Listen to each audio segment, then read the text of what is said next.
Yo, what's going on, Snipers, and welcome back to our last Stanley Cup Finals rematch video of NHL 18. So there's going to be one more special video after this, which is going to be putting all 16 teams into one playoff simulation, but that video is probably not going to come out till like August sometime, just so you guys have something else other than GMO to watch. Anyways, in this episode of our Stanley Cup Finals rematch, as you guys could tell by the thumbnail and probably the title, it is the 1998 finals between the grindy-styled Washington Capitals and the deep dynasty team of the Detroit Red Wings. So how did each team get to the finals? Well, firstly, the Washington Capitals, who had a solid record during the regular season. It wasn't the greatest. They finished with a record of 40, 30, and 12. That's including ties and stuff, because ties existed back in those days. They had 92 points in the regular season, which would be fourth best in the Eastern Conference, and they had to have to take on the Boston Bruins, who were the fifth seed. The Caps would get rid of them in 6 games and move on to the second round, where they would have to take on the Ottawa Senators. Now, the Ottawa Senators just came off of a huge upset as they defeated the first-seeded New Jersey Devils in 6 games, so this was a pretty big series, but Washington would upset them in 5 games and advance to the conference finals, where they would have to take on the Buffalo Sabres. Now, the Buffalo Sabres made the Stanley Cup Finals the year after this in 1999, but they would lose to Washington in 6 games in 1998. So that's how Washington got to the Cup Finals. As for Detroit, though, Detroit had a kind of an easier time with the playoffs, as they had some harder opponents, but they had an easier time in a sense because they were a better team. So Detroit finished the regular season with a record of 44, 23, and 15 for 103 points, so they had 11 more points than the Capitals did. They were also the defending Stanley Cup champions, as they just came off a cup win against the Philadelphia Flyers in 1996-97. So in round 1, they took on the Phoenix Coyotes, who were one of their first ever playoff series, I think maybe even their first. Anyways, they took on the Coyotes, and they would defeat them in 6 games, advancing to the second round, where they would take on a bit more of a tough team in the St. Louis Blues, but once again they bounced them in 6 games. They would then take on the Dallas Stars in the conference finals, who, like I said, also went to the Cup Finals in 1999 against the Sabres. They took on Dallas, but they also defeated them in 6 games to advance to their second straight Stanley Cup Finals appearance. Now, finally, the Cup Finals itself was a bit of a heartbreak for Caps fans, but not so much for Detroit fans. Detroit would take Game 1 by a close score of 2-1, but Game 2 was quite the game. Detroit would score first, going up 1-0, but then the 3 straight goals from the Washington Capitals would give them a 3-1 lead with around 14 minutes left in the third period. Steve Yzerman would score a shorthanded goal to pull his team within 1, but then Joe Juneau of the Capitals would answer right back to make it a 4-2 lead. But just over a minute later, Martin Lapointe would score a big goal to once again pull the Red Wings within 1. Now, with roughly 4 minutes left, Doug Brown would score the tying goal to force overtime in game number 2. So it was tied at 4, and within the first overtime, with I think only 5 minutes left or so, Chris Draper would score a nice goal, and the Red Wings would take a 2-0 series lead headed back to Washington after a nice comeback win. Game 3 was also close, just like game number 1, as the Red Wings would close out them 2-1 and take a commanding 3-0 series lead. And Game 4 was just too much to handle for the Caps, as they would lose the Cup on home ice by a final score of 4-1, and the series in a 4-game sweep. So that's a bit of a recap of how the Stanley Cup Finals went and the playoffs went. So now let's get into the jerseys for both teams, starting off with the Washington Capitals. Okay guys, so here is the jerseys for the Washington Capitals. As you can see, I made it have that nice royal blue color. I'm going to probably put a image of the actual jersey from back in those days. I tried to remake it just as best as I can. I really actually like how it turned out. It looks nice and clean. I wish the Caps would kind of bring back this type of jersey, personally. Like, the red ones are nice, but I think these ones were nicer. And then their away jersey, because back in the 90s, the white one was the home one and the darker one was the away one, is the full blue jersey. This one also is really nice. I wish there was a bit more white on the bottom of it, but it still looks pretty nice in general. And then their alternate jersey is a bit inaccurate to an extent, because that logo actually wasn't on that jersey back in those days. It was I think it was the, what is that building called? The Capitol building, I think it's called. I think that was on it.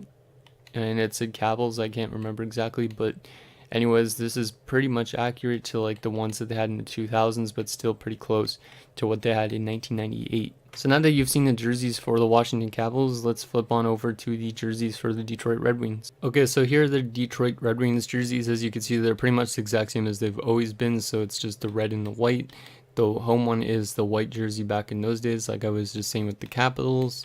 And then the away one is the red, and of course they had no alternate because they've never really had an alternate jersey other than like Winter Classic ones. So yeah, that is the jerseys. Now let's flip on over to the lines for the Washington Capitals. Okay guys, so here is the lines for the Washington Capitals. Starting off here on the left side, we have Esa Tikkanen, who played in the NHL for only 877 NHL games, but he played with 7 teams including the Oilers, the Rangers, the Blues, the Devils, the Canucks, the Panthers, and the Washington Capitals. He was a player that could pretty much do it all. He could score goals, assist on goals, kill penalties, take penalties, etc. And then he also won 5 Stanley Cups in his career, including 4 with the Edmonton Oilers, and then 1 with the New York Rangers, all within a 9-year span from 1985 to 1994. At center, we have Hall of Famer Adam Oates, who is a really good playmaker, putting up 1,079 assists in his 1,337 game career. He was also very disciplined and did not take a huge number of penalty minutes. He played for 7 teams, including the Bruins, the Capitals, the Red Wings, the Blues, the Mighty Ducks, the Oilers, and the Flyers before retiring at the end of the 2003-04 season. On the right side, we have Peter Bondra, who is known for his goal-scoring ability. This season, he actually had 52 goals and 26 assists for 78 points. By the end of his 1,081 game career, he had 503 goals, 389 assists for 892 points. He played 14 years as a Washington Capital before he played a combined 3 years with 3 other teams, those being Chicago, Ottawa, and Atlanta. He would retire at the end of the 2006-07 season. Second line, we have Michael Pavelka, who is 3rd all-time in assists as a Washington Capital, 418 assists. He was also a pretty good center, like he could play center or left wing. He had a short 825 game career, putting up 599 points, so he was a pretty good productive player when he did play. He is the father of Islanders prospect who was recently just drafted this year, Jacob Pavelka, who was drafted 103rd overall. At center, we have Joe Juneau, who was also in our 1999 Stanley Cup Finals rematch as a member of the Buffalo Sabres. Joe was also a good playmaker and a solid two-way player. He played with 6 teams over his career, including Washington, Boston, Montreal, Buffalo, Ottawa, and Phoenix before he also retired at the end of the 2003-04 season. On the right side, we have Brian Bellows, who was also in our 1991 Stanley Cup Finals rematch as a member of the Minnesota North Stars. Kind of a cool note, I was watching game number 2 of this finals on YouTube, and it mentioned how Brian went back home for his off day during the Stanley Cup Finals as his wife gave birth to Islanders prospect Kiefer Bellows. Anyways, as a player, Brian was a great leader, and he was a great goal scorer and passer, finishing with 1,022 points in 1,188 games. On the third line here, we have Todd Krieger, who was a solid physical player but also was good at getting points, and he was also a pretty solid skater. He had 533 penalty minutes in 543 games, as well as 243 points. He played with 3 teams in 10 years, including Hartford, Anaheim, and Washington. At center, we have Andrei Nikolishin, whose career lasted from 1995 to 2004 before he would return home to Russia. Nikolishin was primarily a passer, putting up 187 of his 280 points as assists. He played with 4 teams, including Washington, Hartford, Chicago, and Colorado. Now on the right side here, we have 22-year-old Richard Zednik, who played with 4 teams, including the Capitals, the Habs, the Islanders, and the Panthers. He is mostly known for having his neck sliced by the skate of teammate Olli Jokinen in a game in Florida in 2008-09. He was still a pretty solid player, putting up 200 goals in 745 games. Now on this grindy fourth line, we have Craig Berube, and Craig Berube was not much of an offensive player by any means. He had 159 points in 1,054 games, but he was a very physical player in the sense that he put up 3,149 penalty minutes, which I think places him like top 5 in all-time penalty minutes. He played with Philadelphia, Washington, Calgary, the Islanders, and the Toronto Maple Leafs. At center, we have the captain of these 1998 Capitals, and that being Dale Hunter, who played 12 years with the Capitals from 1987 to 1999. He also played 8 years with the Nordiques in the Avalanche. He was also a very physical player, just like Berube, putting up the second most NHL penalty minutes in NHL history with 3,565. However, he did still manage to put up a lot of points in comparison to Berube, as he put up 1,020 points in 1,407 games. I always thought Dale Hunter was a big guy, but apparently he was only 5'10", 198, which is kind of surprising. I think he was also the coach of them at one point in time for like a couple years. So yeah, that's Dale Hunter. Then finally on this dress forwards, we have another grindy guy, and that is Chris Simon, who was in 2 of our previous episodes, including our 1996 rematch as a member of the Avalanche and a 2004 rematch as a member of the Calgary Flames. As I said in those episodes, Chris Simon was mostly known for his suspension-worthy plays as well as racial slurs. Just not a good player, and one that I probably really hate. He's one of the top players I hate, just because I remember like in 2008 him slashing a guy in the face, and it's just not welcome in the NHL. So now that you guys seen the dressed forwards, let's get into the scratched forwards. Okay, now for depth forwards, we have centerman Jeff Toms, who had a short 7-year career, averaging less than 40 games played per year. He was moved around a lot, playing with Tampa Bay, Washington, the Rangers, Florida, the Islanders, and Pittsburgh. He did though play in the Swiss League most recently with Geneva Servette in 2010-11. Continuing on the trend of depth forwards, we have right winger Kelly Miller, whose brothers actually also played in the NHL at this point in time. Their names were Kip and Kevin. Kip was a member of the New York Islanders, playing for their minor league affiliate. I don't remember what it was called. I think the Utah Grizzlies or something like that. While Kelly Miller played for the Blackhawks. Also cool thing, Kelly, Kip, and Kevin are actually the cousins of Ryan and Drew Miller, who were former/current NHLers. Even though there is a bit of an age gap between them, because like some of them are in their like 50s, the cousins, and then like Ryan and Drew are in their like later 30s. So it's kind of a big age gap. Anyways, as a player, Kelly was a reliable two-way forward, as he was a career plus 71. Next on depth forwards, we have is Ken Klee, and I know you guys are going to say, wait, I thought he was a defenseman. Well, he actually was a forward as well at one point in time. Probably the same reason you would see players like Christoph Schubert and Brent Burns, etc. as wingers is because of their size. As you can see, Ken Klee was 6'1", 210, so he wasn't the hugest guy, but he was still pretty huge. Klee wasn't much of an offensive producer, but he was a very good physical defenseman. He was also moved around quite a bit in his career, just like a lot of these other players, playing for Washington, Toronto, Anaheim, Colorado, New Jersey, Phoenix, and Atlanta. Now the second last step forward we have here is Yaroslav Svechkovsky, who was a former 17th overall pick by the Capitals back in 1996. He played 3.5 seasons as a Cap before he was dealt to the Lightning. He would only play 29 games there in 1999-2000. He would then start the 2001 season as a member of the IHL affiliate before he suffered a concussion and decided to retire at the age of 24 only. So yeah, this guy had a really short career, kind of a bust, but he was solid when he did play. And the final depth forward we have here is Mike Eagles. It's kind of ironic because Mike Eagles, obviously with the last name Eagle, and he's playing for a team with an eagle as a logo. It's just kind of weird. Anyway, as a player, Mike was okay offensively, but really horrible defensively. He was a career minus 119. He also took 928 penalty minutes in 853 games. He only played with 4 teams, and those ones being Washington, Winnipeg, Quebec, and Chicago. Okay, so now that you've seen the forward core, let's get into the defense. Okay, so starting off on the top 2, we have Sergei Gonchar, who was only 23 years old at this point in time. He would win his first Stanley Cup 11 years after this in 2009 as a member of the Pittsburgh Penguins, which he did. We actually did a rematch on as well. If you guys haven't checked that out, you could go do so. It would be on my playlist for it. Anyways, Gonchar was a very good two-way defender, as most of you should know. Pretty much, like, he was a really good offensive producer, even for his size. Like, he was 6'2", 210. And he put up 811 points in 1,301 games. He also played with like teams like Boston, Montreal, Ottawa, Dallas, Pittsburgh, as I was saying, etc. Now as defense partner, we have Kalle Johansson, and Kalle Johansson was also a pretty solid two-way defender from Sweden. He had 535 points in 1,109 games, and he spent 15 years as a Washington Capital, 2 years only as a Sabre, and 1 year as a Maple Leaf before he retired at the end of 2003-04. Now on the top 4, we have Joe Ricci, who was a solid defensive defenseman who had a career plus minus of plus 150.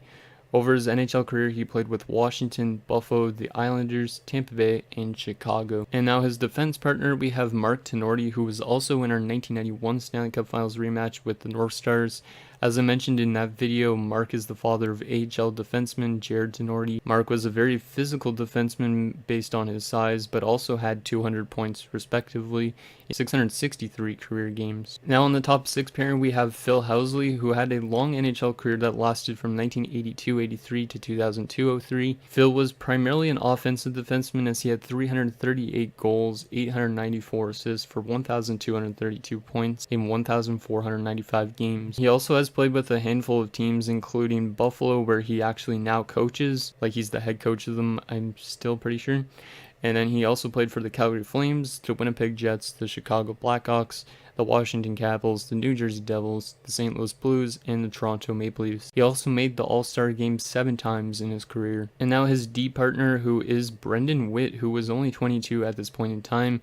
He was another defensively minded defenseman who had a huge 223-pound frame, so he was a pretty good hitter, a good guy to just get people off the puck. He spent most of his career as a Washington Capital before he moved to Nashville for only 17 games, and then he finished his career off for the last 4 seasons with the New York Islanders before retiring in 2010. Okay, so now on to the only depth defenseman we have is Jeff Brown, and Jeff Brown is actually the father of Sens prospect Logan Brown. Well, probably Sens current roster because he's probably going to make the team next year, I think.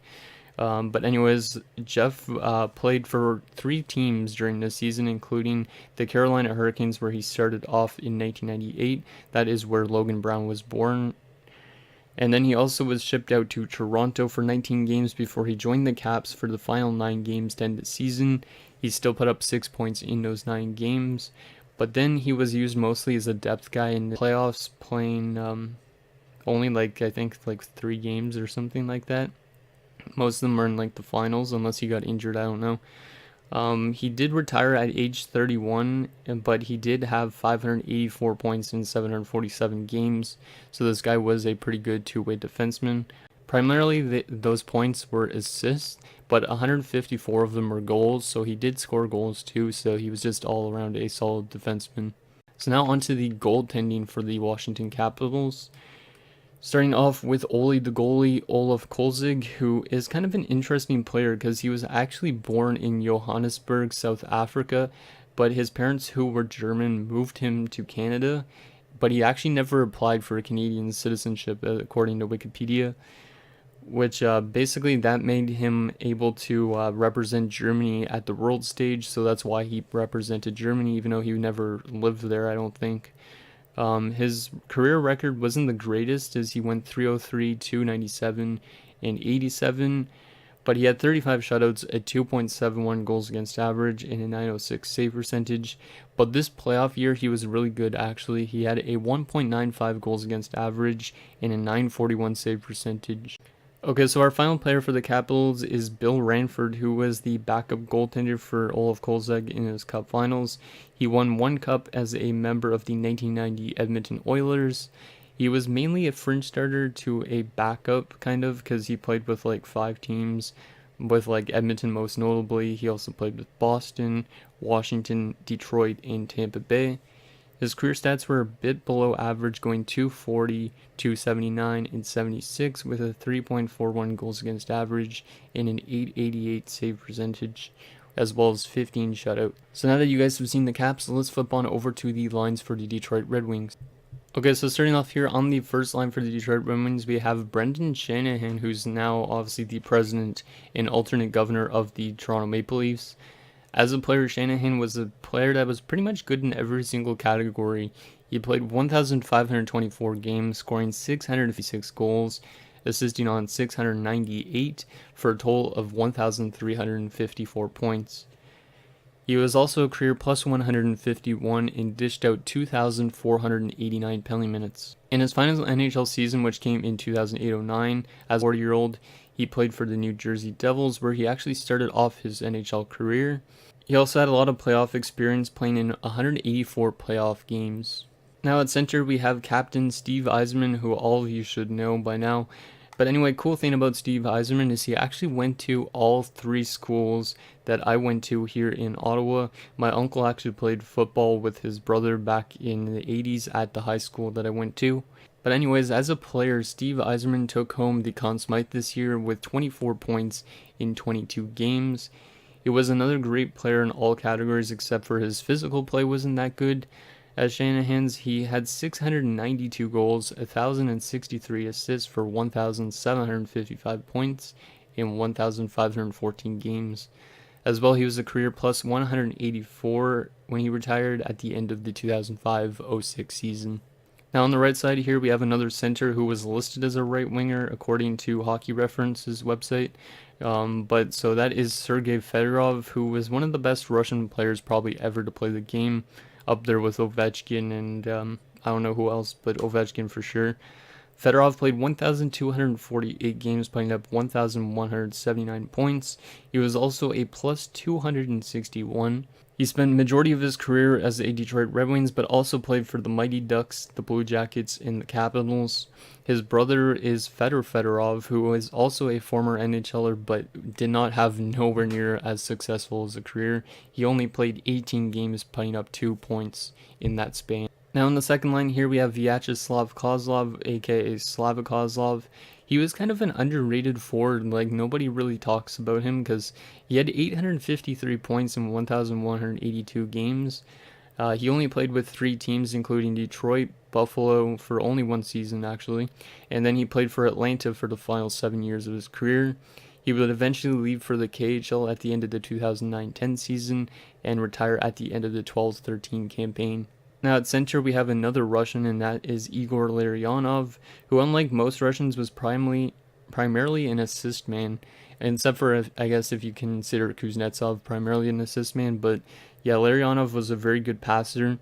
He didn't actually play in the NHL till 1989-90 when he was already 29 years of age. However, to make up for this, though, he played till he was 43 years old in 2003-04, retired with 475 assists in 921 career games. Now on the right side here, we have Darren McCarty, who despite being mainly a physical player, scored a pretty amazing goal in the Cup Finals the year prior to this against Philadelphia. It was one where he kind of like slipped it through his legs and dragged it around a guy, and then slipped it past, I think it was Ron Hextall, maybe not. I don't know who was in that game, but still, I think it was Hextall or something like that. Anyways, Darren was also a member of their Cup wins in 1997, 2002, and 2008. He actually played 13 years as a Red Wing and 2 years as a Calgary Flame. Next on the third line here, we have Thomas Holmstrom, who would win his second Cup in his first 2 NHL seasons. He, like McCarty, was a part of all 4 Stanley Cup wins that were kind of recent, I guess you could say. Holmstrom as a player was pretty much a power forward, as 130 points and 769 penalty minutes in 1,026 games. He retired at the end of the 2011-12 season. Then at center, we have Doug Brown, who was actually a winger, but he was playing center because Detroit didn't have enough center depth. But anyways, Doug Brown played only 9 playoff games this year, putting up 6 points, including 4 goals, 2 assists. Majority of those goals came in this Cup Finals, including a couple that were in the clutch.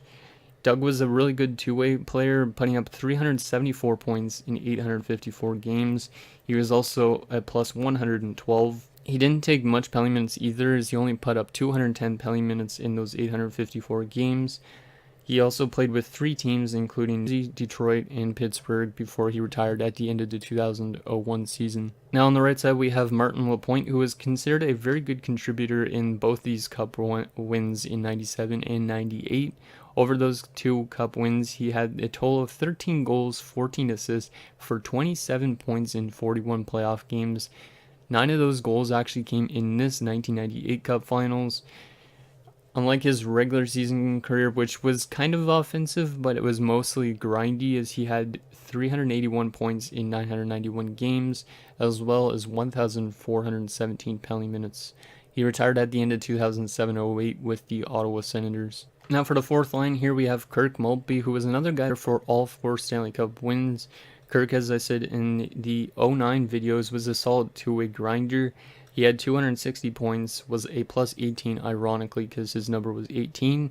He also had 867 penalty minutes in 1,072 games.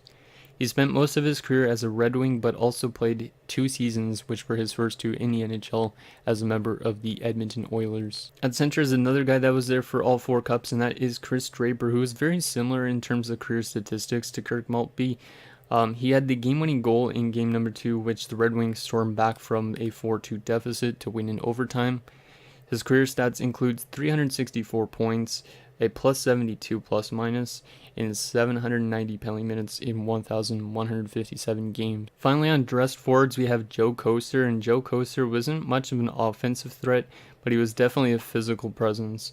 He played 820 games in the NHL, but racked up 2,519 penalty minutes. In terms of his offense, he only had 162 points, so it was still not too bad, but still he was more of a physical player. He played with Detroit, Vancouver, and the Rangers. Now for the 3 depth forwards, we have Matthew Dandino, who was another defenseman that played forward. He spent his career with Detroit and Montreal, putting up 203 points in 868 career games. Now our next depth forward is Mike Knuble, who didn't make the NHL till he was 24 years of age in 1996-97. He only played 9 games that year, so he wasn't eligible to be put on the Cup in 97, but he was there for the 98 Cup at least. Mike was primarily a power forward, coming in at 6'3", 229 pounds. He also scored more goals than he assisted on, as he had 278 goals, 270 assists for 548 points in 1,068 games. Now our final depth forward is Brent Gilchrist, and Brent Gilchrist wasn't much of an offensive threat in the later part of his career. However, in the earlier stages, he averaged around like 25 points a season, which is not too bad for like a 3rd/4th liner. He played with 5 teams, including the Stars and North Stars. He also played for the Red Wings, the Canadiens, the Oilers, and the Predators. He retired at the end of the 2002-03 season. Okay, so now let's get into the super strong defensive core of the Detroit Red Wings. Okay, so starting off this crazy top 2 defensive pairing, we have Nicklas Lidstrom. So most of you guys should know Nicklas Lidstrom unless you're just becoming a hockey fan. But anyways, he played 20 years in the NHL, putting up 1,142 points in 1,564 games. He was also a career plus 450, which is one of the top in NHL history. He also only had 514 penalty minutes in those 1,000 plus games. So he was definitely a very good, just like late defenseman that didn't take penalties and helped out offensively. As a result, he took home 7 Norris trophies and 1 Conn Smythe in 2001-02 as the playoff MVP. He also made 11 All-Star games and won 4 Stanley Cups, so definitely a very good defenseman. Obviously, he is a Hall of Famer. Now, his defensive partner is another Hall of Famer, and that is Larry Murphy, who was also in our 1991 Stanley Cup Finals video with the Pittsburgh Penguins. Larry won 4 cups in his 20-year career. He, like Lidstrom, was a very solid two-way defenseman, putting up 1,217 points in 1,615 games. And he was also a career plus 197, which is nowhere near as good as Nick Lidstrom, but still pretty good. But he did also take a lot more penalties than Lidstrom did, as he had 1,084 penalty minutes. But as you can see, he had a bigger size advantage by far, like over 20 pounds in size difference. This was his last Stanley Cup win, because he was actually not a part of the 2002 team, because he retired at the end of the 2001 season, unfortunately. Now on the second pairing, we have Jamie McCowan, and Jamie McCowan was primarily a defensive defenseman, but when he got points, it was primarily assists. He was also a very good defenseman, like in terms of plus minus, like most of these Detroit Red Wings. He was a plus 175. He did also put up his fair share of penalties, though, with 1,208 penalty minutes in 1,128 games. He won 1 other cup other than this, and that was as a member of the 1989 Calgary Flames. On his right, we have Bob Rouse, who was another defensive defenseman. Like his partner McCowan, Rouse was primarily getting points from his assists. He only scored a total of 37 goals in 61 games, but he did have 181 helpers to help get him a bit more points. He was also a part of the 1997 Stanley Cup win. Then on the top 6 pairing here we have Vyacheslav Fetisov, who joined the NHL at age 31 in 1989-90, just like Larionov did. He was a solid offensive producer in the NHL, putting up 228 points in 546 games. He was also a plus 114. He won 2 Stanley Cups, both in 97 and 98. He was also a very good physical defenseman, putting up 656 penalty minutes in the sin bin. He was more known for his national play, where he won a boatload. I mean, probably over 10 gold medals for Russia. He won 1 silver medal and 3 bronze. Final cool thing I found out about Fetisov is he actually came out of retirement 12 years nearly after he retired in 2009-10, where he played 1 game in the KHL. It was because there was a defenseman that was injured, so the coach wanted him to play for him, so he played 1 game. Probably didn't get a lot of ice time, but it's still kind of cool because he was probably 50 something years old by then. And then the final dress defender is Anders Eriksson, who had a couple solid offensive seasons with 20 plus points, but majority of them were assists. In his 572 games, he only put up 22 goals, but had 154 assists for 176 points. He also did not get credited for the Stanley Cup win in 1996-97 because he only suited up for 23 games out of the 82 or 80 game season. So yeah, he only won 1 cup in 98, which is this year. Now the only defender we have here is Dmitry Mironov. Now Dmitry Mironov was acquired from the Mighty Ducks in March of this year. He only played 11 games in the regular season, putting up some solid numbers still with 7 or 8 points, I think it was, in 11 games. He played only 11 games in the regular season with the Detroit Red Wings, but he put up 7 or 8 points respectively, so he still was playing pretty good offensively. Majority of those were assists, and that was pretty much the story for his career, as well as he had 206 assists for 260 points in 556 games. He also went on to play with the Washington Capitals for 3 seasons after, 3 straight seasons after this year. So now let's get onto the goalies finally, and then we'll get into their simulations. So our starting goaltender here for Detroit is Chris Osgood, who is actually one of the most underrated goalies in my opinion. Obviously he won quite a few Stanley Cups, 3 Stanley Cups. Yeah, he won 3 Stanley Cups because he wasn't a part of the 2002 team, as he was actually with the New York Islanders back in those days. He also had a short stint with the St. Louis Blues before he would come back to Detroit in 05-06. He would also retire in 2010-11, but his career stats were actually pretty amazing. He went 401, 216 in 95, 50 shutouts, a 905 save percentage, and a 2.49 goals against average. So yeah, this guy was a very good goaltender, just not really regarded as one of the greatest goaltenders because not a lot of people pay attention to him. He also had, I think, maybe 1 goal on an empty net, maybe 2. I know he scored at least 1 goal. So yeah, Chris Osgood was really good. And then his backup, not a lot of you guys should know who he is, Kevin Hodgson. He kind of was a backup that didn't really play much. He played 71 career games, going 17, 18, and 10. He had 4 shutouts, an 893 save percentage, and a 2.76 goals against average. And he only played with 2 teams, including Detroit and Tampa Bay. So now that you guys have seen the rosters for both teams, let's get into our Stanley Cup simulation. So now we'll be able to find out if Detroit will win back-to-back Stanley Cups, or will the Washington Capitals use their grindy style to win a cup 20 years prior to the one they actually won this year. So let's get into the simulation. Okay guys, so here we are, the 1998 Stanley Cup Finals. Will we see a repeat for Detroit, or will we see the Caps win their first cup like they did in real life in 2018? Let's go. Game number 1, Detroit's got home ice. Like I said, game 1 was a close one. It was a 2-1 final, so I'm expecting it to be kind of tight, but who knows. First period, and it is 1-0 for Detroit, and it's the guy that came out in OT in game number 2, and that is Chris Draper opening the scoring. Shots are 12-4 in favor of Detroit. Not really a surprise because Detroit's got a huge offense, a really good offensive, defensive, and goaltending combination. Washington doesn't really have a leg up anywhere. Second period, and it is 2-0 Detroit, and damn, it's Chris Draper again. So the fourth line is coming through Detroit. And Osgood's having a pretty solid game so far. Shots are 18-12 in favor of Detroit. Let's take a look quickly. I didn't want to go to that. I didn't want to take a look at anything. Let's just go to the third period. So power play for Detroit, they don't score on it. Power play for the Caps, they need to get back in this, but they don't get anything there. They are getting a lot more chances here in this third period. Power play again for them, and they're going to score, and it's Richard Zednik. Not really surprised because he had quite a few goals in this playoff run. And is it going to be 2-1 final like the one in real life?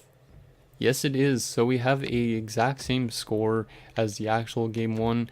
I don't know how close it is to the actual like who scored goals, but still pretty neat. So Draper from Rouse, Draper from Fedorov and Lapointe, and Zednik from Bondra and Nikolishin. So I made also the lines, guys, based on ice times. So I don't know for sure if the lines are actually accurate. If you guys were around back in those days as like a Caps fan or a Red Wings fan, if you could let me know if they were close, that would mean a lot. So that is 1-0 series lead for Detroit. Not really a surprise. Like I said, they have the huge upside in offense. I'm expecting it to probably continue into game number 2, but we'll see how that plays out. So game number 2, still in Detroit at the Joe Louis Arena. Let's see if Detroit could take a 2-0 series lead. First period, and it is 2-0 Detroit. Kozlov and Shanahan. So the first two lines coming through this time. And once again, Detroit's just peppering Olaf Kolzig in shots. Maybe Washington will come back instead of Detroit. Like in real life, Detroit, remember they came back from a 4-2 deficit in this game. So we'll see what happens. Second period, and it's 3-0 Detroit. Darren McCarty opens the scoring for the second period, I guess we could say. Shots are 23-16 in favor of Detroit. Let's see if they could just lock it down here in this third period. So far, Chris Osgood has been lights out in this playoffs, only allowing 1 goal throughout the first almost 2 games, it looks like. Washington is getting chances, power play where they have 1 goal but they do not score. Another power play opportunity, they don't score again, and they're going to get shut out 3-0 in game number 2. And the Detroit Red Wings have taken a 2-0 series lead like they have in real life, headed back to the MCI Center in Washington. So Kozlov from McCarty and Fetisov, Shanahan from Yzerman and Fedorov, and McCarty from Yzerman. I'm assuming though Osgood's going to take home the Conn Smythe if Detroit wins, but it'd be kind of cool to see Yzerman win it like he did in real life. Okay, so here we go. Game number 3. Washington needs to come through with some wins on home ice if they want a chance to win the series. So let's see what happens. First period, and it is 1-0 Detroit. Detroit just cannot be stopped. Kirk Maltby opens the scoring, and Osgood just making those those saves that are needed. I don't even know what I'm trying to say really, but anyway, shots are 14-8 in favor of Detroit.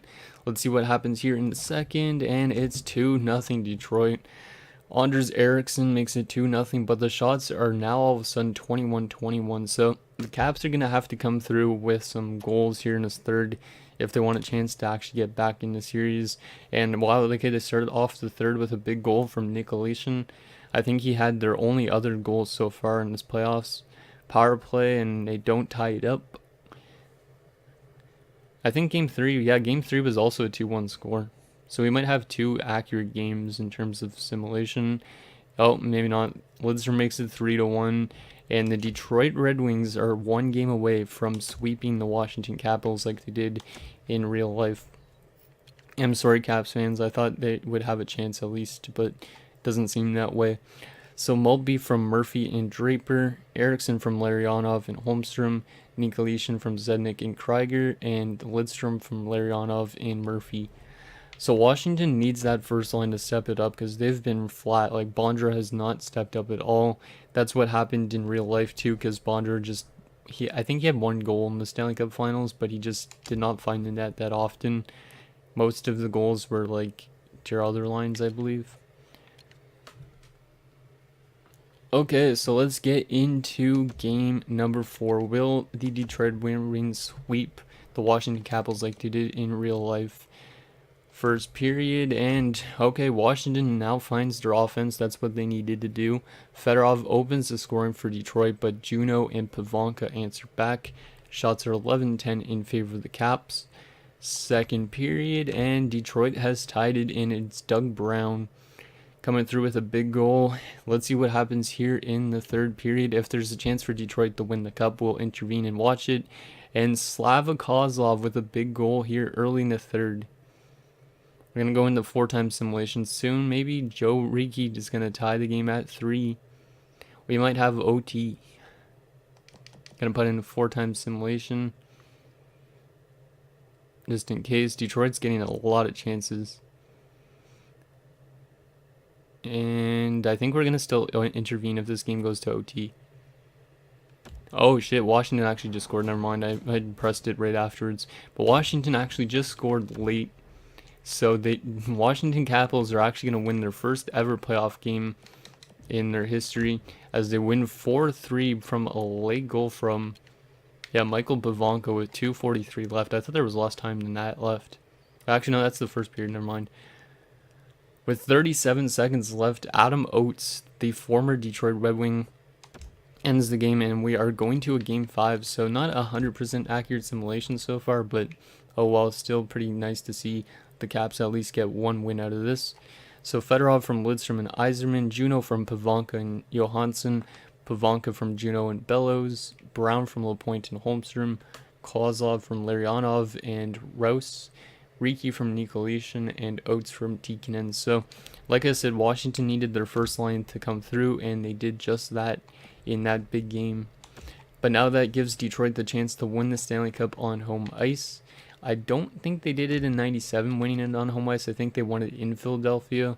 So let's see what happens here. Will Detroit Cup on their home ice?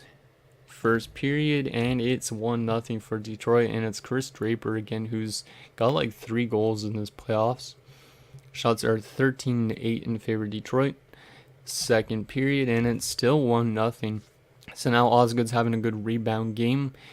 Detroit needs maybe some more insurance to like pull away from this, because Washington can come through late. We know that. Power play for Detroit early in the third, but they can't score on it. We're going to go down the 4-time simulation soon. I think penalty kill for Detroit, and they killed off. We're going to go down the 4-time simulation now, and Brendan Shanahan beats Osgood, and looks like Detroit is going to win the Stanley Cup in 5 games. So a pretty actually close simulation for the most part. Let's intervene with, I don't want to intervene too early, the 1:23 left on the clock, and I'll let you guys watch and see the Detroit Red Wings from 1998 win their second straight Stanley Cup in as many years. So yeah, I'll see you guys at the end of it. If you're just with us, it's been a tremendous bit of hockey so far, and more to come. The Red Wings got that face-off win. Now what? Directing that one to Brown. Into the end. At the front of the net. Possession seized by Brown. Toward the net. Just missed the net with that one. I know what he's trying to do there, Doc, but you got to hit the net in this situation. The Capitals go for broke. Their goalie is pulled. Directed on. Got in front of another one. Terrific stop from right in front of the net, but you got to find a way to put the puck in the net. Puck is thrown. Net open. The Capitals are moving the puck in their own end. And they are in. Hammers it. He missed the net. I don't know too many guys getting away of blocking that shot. That thing had some heat on it. From childhood, the daydream of getting to hold 35 pounds of history, and it's about to come true. They will win the biggest prize.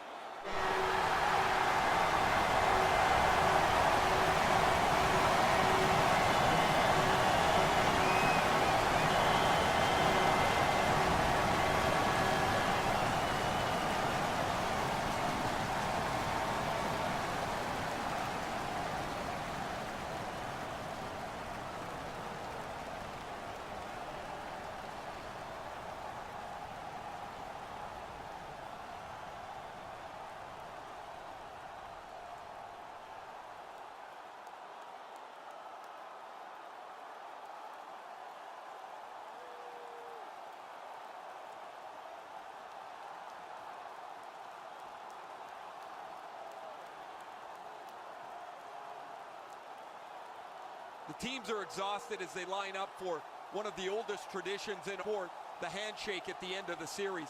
You don't always like the player that you're shaking hands with, but you have respect for the series that you've just played.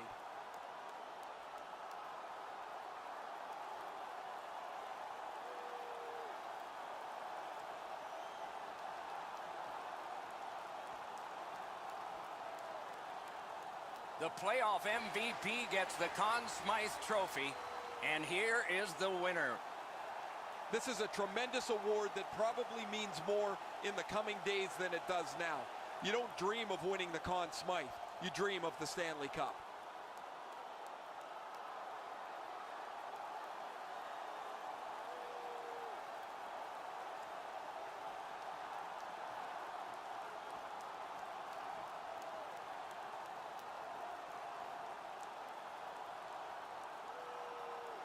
It's often said it's the hardest prize to win because it takes 8 weeks.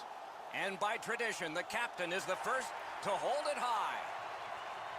I can guarantee you that picture right there with the cup up over his head will be displayed prominently in his home. One moment he can be proud of and will cherish forever. I can't even imagine how excited the players are waiting for their turn to take the Stanley Cup for a spin around the ice. There is a pecking order to this, mostly on seniority, but it's never really discussed. It just kind of happens.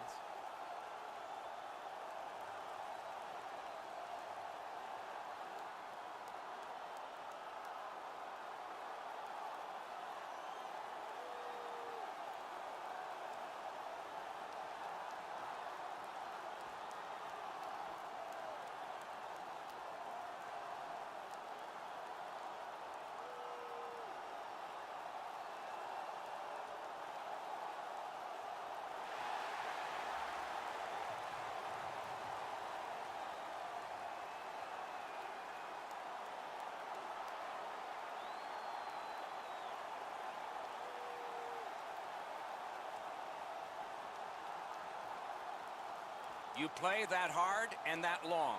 You get your names on a trophy, rings on your fingers, and one last photograph. Evidence of it all. So there you guys have it. The Detroit Red Wings have won the Stanley Cup. Osgood took home the Conn Smythe, which is expected because it was only like 5 games. But as you can see, he got a nice 20 save shutout. All of Kolzig got second star and Draper the third star. So final thing we got to do before we wrap this up is we got to take a look at the player stats to see who did what, see if the simulation was kind of accurate. Also, I kind of wish now that I seen it that I wish I kind of made Konstantinov, because Vladimir Konstantinov was still technically a part of the team, even though he was paralyzed and in a wheelchair. I kind of wish I would have made him just to like, yeah, make it could have kind of more significance.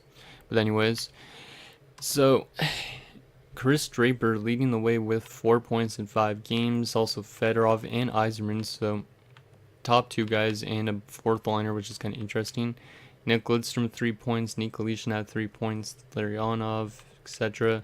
And then in terms of goaltending, yeah, Kolzig did not have the greatest simulation, but it could be just because of the team in front of him.